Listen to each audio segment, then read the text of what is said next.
My name's Chris Gilbert and I was a project lead for Harry House. Coburg's in the north of Melbourne, bound by Sydney Road and Lygon Street, so you have lots of amenity around this area and fantastic access to things like Mary Creek, great food on Sydney Road, and it was only 10 minutes from our studio, so it was really fantastic working in the local context. The site was originally home to a double-fronted pre-war weatherboard cottage. The client wished to maintain as much of the warmth of the entry through that cottage as possible, but really wanted to produce a new lens to this amazing kind of ramshackle garden that existed out the back, which was a mix of fig trees and like overgrown, kind of multi-generational foliage really. It was super interesting, super deep, but the old house didn't connect with it at all. So the brief was to really reorientate the living space to create a frame to that lush garden. I grew up in country Victoria, spending a lot of my time building cubbies and tree houses in our small little bush block. And there's something kind of primal and childish about that element of play that you really want to replicate when you grow up. Like you want the best parts of that to come through into your everyday life. And we had a client that was interested in pursuing that as well. So the outcome is something that is quite unique to the standard kind of Melbourne like box on the back of pre-war cottage. You end up with something that's much more playful, much more dynamic. It's like you're living inside a textural object.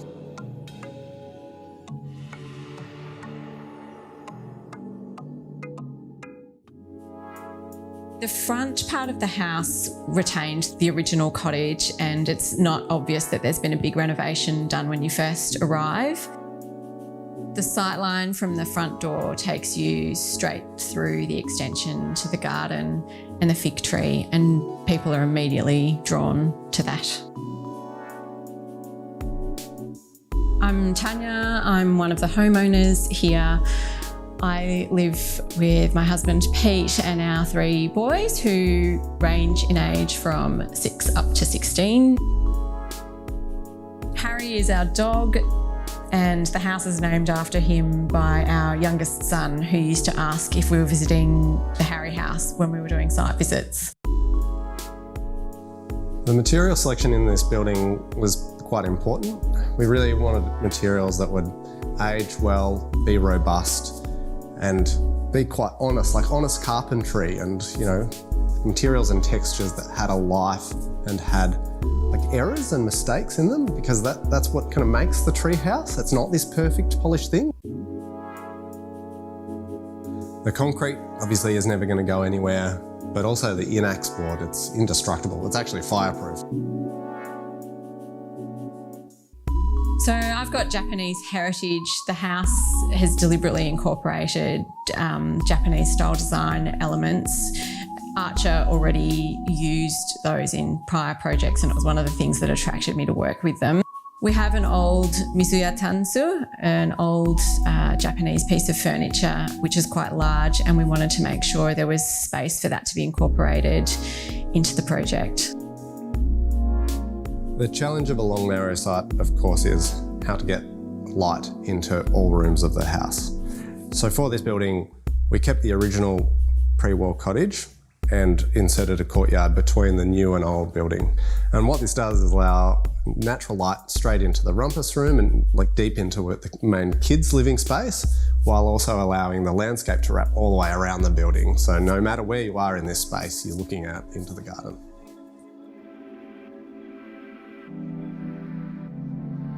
The floor area of this building is quite tight. We're talking just a bit over 200 square metres. So in order to get the maximum amount of amenity within that frame or that envelope, we needed to look for alternate solutions. And one of which is providing soft netted areas in the voids rather than additional rumpus rooms. And what the nets do, which is pretty interesting, is allow you to occupy an entire space without needing furniture. So rather than a room needing to be 4 by 4 to have a couch in the corner, you can just have a 2.5 by 3 metre space and occupy that entire zone. Obviously, we use a lot of glass in our projects, and in particular this project. And we find it really helps connect the user with the landscape and the sky. These boxes are pretty unique, really. You have the opportunity to see garden and get this really great sky view factor. So the full height glass really captures both of those elements. Another very Japanese element was the design of the bathrooms, and that was having a separate spaces for the toilet, a separate space for the basin, and a separate space for bathing, which is how Japanese bathrooms are configured.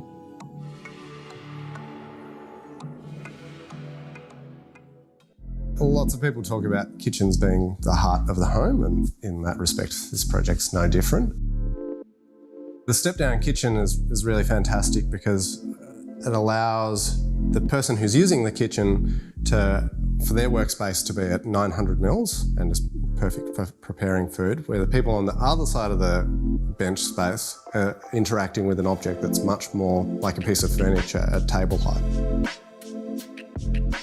The house has been incredible to raise a young family in. I love the light. I love being in the garden, seeing the seasons and the weather change.